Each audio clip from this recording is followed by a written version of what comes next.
Guyana President to meet with Venezuela President tomorrow, while Clarendon College and Mona clash this evening in schoolboy supremacy. This is Undiluted News. Mikey Bones reporting. Guyana President Dr. Irfan Ali and his Venezuelan counterpart Nicolas Maduro are scheduled to meet in St. Vincent and the Grenadines tomorrow amidst heightened tension over the long-running border conflict between the two countries.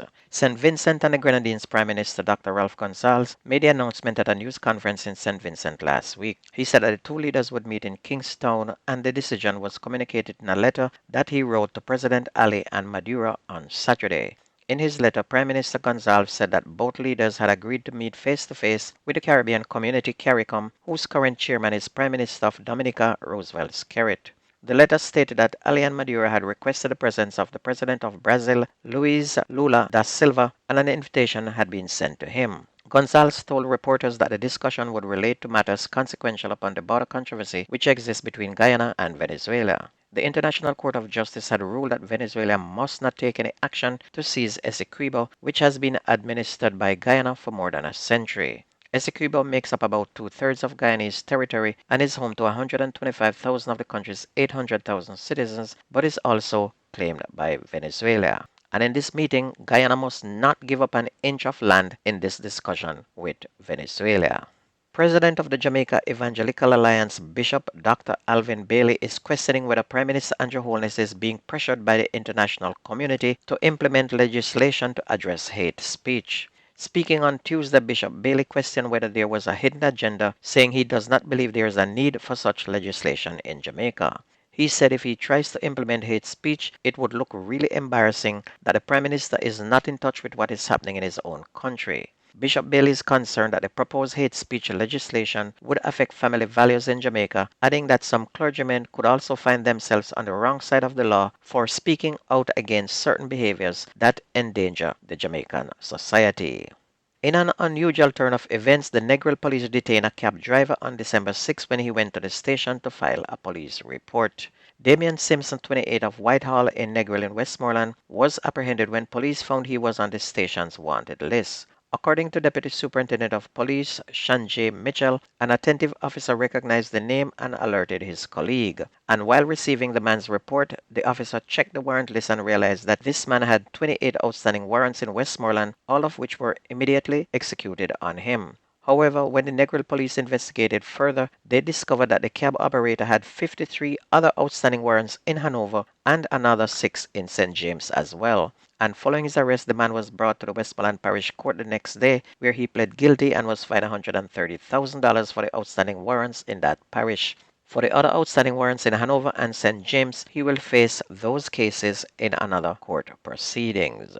Concerns have also been raised over possible protests at the St. Catherine Adult Correctional Center in Spanish Town over plans to relocate inmates from some blocks and placing them in an already overcrowded area of the facility. The area that they are transferring them to is an area that they had already condemned that it should not be used according to sources. Not only that, this prison is slated to hold only 600 inmates and it now have 900. So to move them and lock them down in another area will see too many people crowded together, which can cause serious problems with fights breaking out or even men raping men. Yes, that happens a lot in prison as well. Security company Beryllium said that it has taken steps to enhance its security measures in a joint effort with the Jamaica Constabulary Force and its clients. This is in light of the enhanced risks associated with cash management, particularly during this holiday season. The company said it is encouraging business owners and the general public to take all necessary precautions to safeguard their valuable assets as the risk associated with handling cash remains severe. And it also called for members of the public to give its guards the necessary space and respect while they perform their duties under potential challenging circumstances. And this is after gunmen and Beryllium security guards traded bullets again on Tuesday, resulting in one gunman being killed.